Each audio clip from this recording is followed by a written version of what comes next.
Lígia, em relação àquelas questões que a gente vê bastante aí em prova, que às vezes eles perguntam, né, em relação ao ganho ponderal. Se a gente pegar, assim, aquele bebê que não tá tendo ganho ponderal adequado já a mais longo prazo, assim, não nos primeiros dias, assim, Sim. mas a gente vê que tem questões de São Paulo, especificamente aqui de São Paulo, que eles têm perguntado, né, sobre aquele bebê que não tá ganhando peso adequadamente e tá em aleitamento exclusivo. O que é importante valorizar em relação a isso?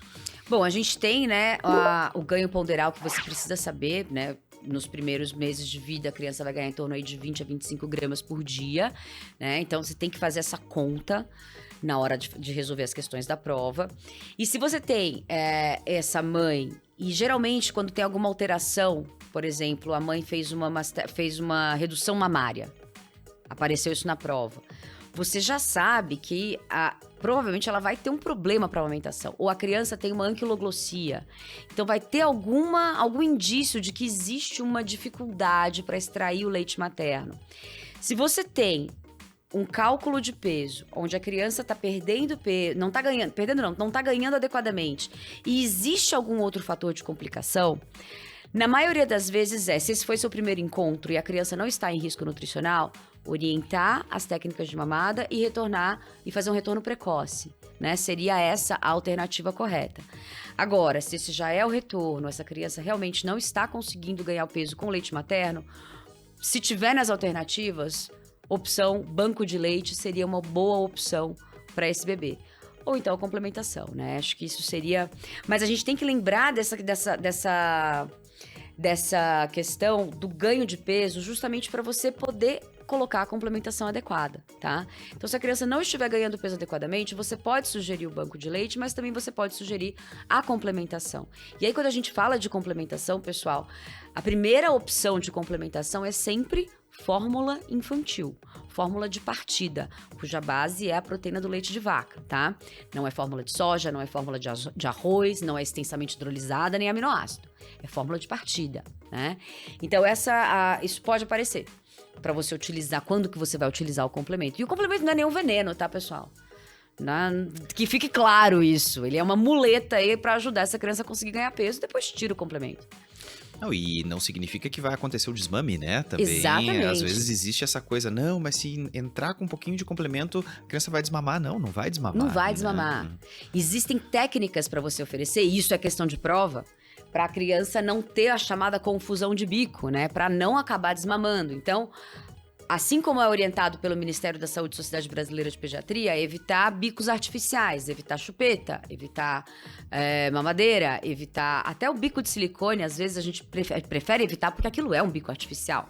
Então, isso são alguns fatores que podem atrapalhar a amamentação. Então, como que você vai oferecer o complemento? No copinho, na colher. São as opções, ou na relactação, ou translactação, que é feita através de uma sonda. Então, seriam opções para oferecer o complemento para o bebê e não correr risco de desmame precoce, né? Então, isso é bastante importante. Outra, falando no desmame agora, que você falou no risco do desmame, que eu tô lembrando aqui, a gente vai conversando, eu tô lembrando de questão de prova. Fatores que não permitem, né, ou que dificultam o desmame precoce, né? Então, lembrar, mamadas frequentes e a mamada em livre demanda, isso é muito importante da gente sempre orientar. Então, isso é um fator associado à diminuição do desmame precoce também. E agora puxando um pouquinho a brasa pro meu assado também, né? A gente sabe que as patologias mamárias, elas acabam sendo aí um tema bastante abordado nas provas, desde dos processos inflamatórios, né? Até abscesso, né? As complicações mais graves. E a gente vê que em pediatria tem caído também questão sobre candidíase mamária, Sim. né?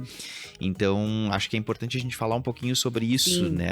A mastite puerperal é uma das complicações mais frequentes do puerpério, né? Com certeza. Porque são pacientes que costumam ter aí... Geralmente a causa disso é a pega incorreta. Já começa aí. Já começa aí. A pega incorreta, ela acaba fazendo fissuras, né? E essas fissuras são a porta de entrada para entrar um estáfilo ali da pele, né? E fazer todo esse processo inflamatório. E às vezes a gente sabe que evolui para abscessos, né? Sim. E nas provas de São Paulo já caiu imagem, né? Na prova da USP já caiu imagem de um abscesso mamário. Mas né? isso foi na prova de GO? Ou de Na pediatria? prova de GO. Já caiu assim, ó, a imagem de um abscesso mamário. A gente identifica que é um abscesso porque a gente vê que tem, né, o ponto ali onde ele já tá praticamente drenando espontaneamente, aquele orifíciozinho fistuloso onde vai sair o pus, né? E aí, esses casos, a gente acaba tendo que entrar com antibiótico e acaba tendo que drenar também, Sim. né? Porque abscesso não adianta, não vai resolver só Tem com que abscesso. drenar. É abre excesso, né? A gente vai ter que abrir, né? E eu acho que é importante a gente lembrar que no abscesso mamário não é contraindicação à amamentação. Exato. Exceto se estiver saindo pus, né, pelo mamilo, por aquele local. Exato, exatamente. Então não é uma contraindicação e isso cai em prova. E mesmo que esteja saindo, né, assim, depois que você entrou com antibiótico e drenou, deu, né? Assim, ó, volta a amamentar. Volta a amamentar tudo normal, exatamente. Então, gente, falando da candidíase, né, que é uma complicação que pode acontecer e eles gostam de pedir isso em prova. A candidíase você vai identificar primeiro, né, o mamilo ele pode estar mais rosado, você pode ver alguma área de descamação ou não. Mas ele pode estar um mamilo mais rosado, né? O Jader pode até contribuir mais aqui. E você tem que pensar, né? E a mulher vai sentir aquela dor enfisgada que irradia pra mama.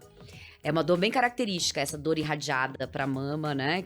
E elas geralmente costumam ter aquela dor em ardência, né? Bem como é o sintoma do fungo, né? Exatamente, é uma dor em ardência. Elas sentem a dor, mas elas dizem que ao mesmo tempo é aquela ardência, assim, que fica... É diferente da mastite, né? Sim, que dói, a mastite dói o tempo inteiro, exato, né? Dói o tempo inteiro aquela dor. E uma coisa importante é que não necessariamente você vai identificar monilíase oral no bebê, candidíase oral no bebê. Mas você tem que tratar a dupla, né? Então, fez o diagnóstico, suspeitou do diagnóstico, tem que tratar a dupla. E o tratamento na criança, a gente utiliza medicação tópica, na mãe também, na gestante também, a não ser que seja muito difícil o controle, aí você entra com um fluconazol. Mas pode ser um miconazol, uma nistatina pro bebê, né? E pra lactante também. Mesma coisa, mesma a gente coisa. Entra com antifúngico. Tratamento tópico, mas tem que lembrar de tratar a dupla, né? E o legal que cai nas provas também de pediatria em relação a essas complicações mamárias, geralmente que vem numa progressão, né? Começa com uma fissura por uma técnica incorreta. Então, você precisa relembrar desses termos de técnica, né? Como que isso pode aparecer na prova. Então, uma boa pega seria com a boca bem aberta, lábio inferior invertido, mais areola vista do lado de cima, nariz em oposição à mama. Ele tem que abocanhar todo o complexo areolo mamilar, não só o mamilo, etc. E porque se tem essa pega incorreta, começam os problemas. Aí começa uma fissura. E aí aquela fissura, a mãe não quer amamentar por causa da dor que ela sente, e aquele peito continua produzindo leite. O que acontece? Engurgitamento mamário. Daí, aquele engurgitamento mamário acaba fazendo uma inflamação, o que acontece? Uma mastite. E aí, se aquela mastite infecta, um abscesso. Então, é tudo uma bola de neve. E o tratamento de tudo isso, dessas complicações, é drenar a mama, manter o bebê amamentado. Isso. Amamentar. E corrigir, né? a pega. E corrigir a pega, óbvio. Corrigir a pega. E a resposta é sempre isso, né? Você corrigir pega as questões, assim, ó, dos últimos 10 anos aqui de São Paulo, é sempre isso a resposta. Às vezes o pessoal pensa, não, eu vou marcar aqui que é pra, quem sabe, fazer um antibiótico. Ela tá tendo mastite de repetição, então eu vou fazer um antibiótico profilático. Não. É simples, gente. Corrigir a pega. A pega. Inclusive, já teve questão também, acho que foi da Unicamp, que tinha a imagem do bebê mamando, né? E aí perguntava qual que era a pega certa, né? Então tinha aquela imagem do lábiozinho aqui, ó, pra só fora. Tinha essa imagem. Então tinha a imagem, a boquinha aqui, o lábio, ó. É isso, né? O lábio inferior tem que estar pra fora. Tá pra fora. Então esses conceitos, gente, tem que saber. Isso não é complicado. As questões de aleitamento materno, em geral, não são complicadas. Não são complicadas. Não tem muito mistério. Nunca coloque suspender o aleitamento materno, exceto em algumas situações. Isso. Acho que a gente vai falar sobre isso daqui a pouco, né? Das contraindicações do aleitamento materno. Então, lembrar que referente ao bebê, pessoal, a única contraindicação absoluta é galactosemia clássica, tá? Se esse bebê tem galactosemia clássica, ele não pode entrar em contato com o leite materno. Agora, se ele tem fenilcetonúria, doença da urina de xarope de bordo, pode amamentar. Tem que fazer um controle metabólico rigoroso aí dessa criança, fazer controle laboratorial, mas pode amamentar, né? Então, acho que isso do bebê é a única contraindicação. né? Não, e é isso aí, assim, acho que o principal é a gente lembrar que são coisas que o examinador, ele tem, né, Ele sabe. geralmente eles direcionam para Uhum. que o candidato marque para suspender a amamentação, eles escrevem de um jeito ali que você pensa, não, mas tá ruim demais, né? Então, assim, ó, tem que suspender. Não, a resposta é nunca suspender a Nunca suspender a amamentação, amamentação. e a resposta é sempre assim, ó, corrigir a pega, é sempre uma coisa simples. Às vezes eles dão aquele caso ali, né, na obstetrícia cai muito, ela tem mastite de repetição, sabe? Já drenou 3 vezes abscesso mamário, né? E aí Corrigir a tem pega. ali, na letra A, né? Suspender a amamentação, né? Ou entrar com um antibiótico profilático, cefalexina todo dia, coitada, Meu tomando Deus do céu. cefalexina todo dia. Não, né? É corrigir a pega, é só isso, né? Porque tudo começa com a fissura pela pega incorreta. Exatamente, tudo começa por aí. E uma coisa que tem sido muito falada, né, é sobre a anquiloglossia, né, a famosa língua presa. Tem feito, os bebês fazem o teste da linguinha porque esse pode ser um fator de risco para a pega incorreta, se você tem o teste da linguinha alterado, né? E eu não sei, eu já vi algumas questões de prova em relação a isso, mas esse ano rolou um bate-papo muito grande da Sociedade Brasileira de Cirurgia, de Otorrinolaringologia, em relação ao excesso de cirurgia que estão fazendo para esses bebês. Então, talvez seja um ponto importante da gente estudar, né? A real necessidade de De fazer fazer a frenolectomia. Então, Virou moda, né? A gente virou vê moda, que virou moda, né? moda. Todo bebezinho agora com a linguinha cortada. Então, como teve esse bafafá, talvez seja uma coisa que cai. Então, lembrar do teste da linguinha, né? Que ele é feito para avaliar, claro, se essa criança vai ter distúrbio de fala, de deglutição no futuro, mas que nesse primeiro período de vida, você vai ter uma dificuldade maior para mamar. Porque, sim, é um fator de risco. Mas até quando a gente precisa cortar o freio dessas crianças? Ótimo. Né? Não sei a sua opinião como obstetra. Não, acho que realmente, assim, tem que...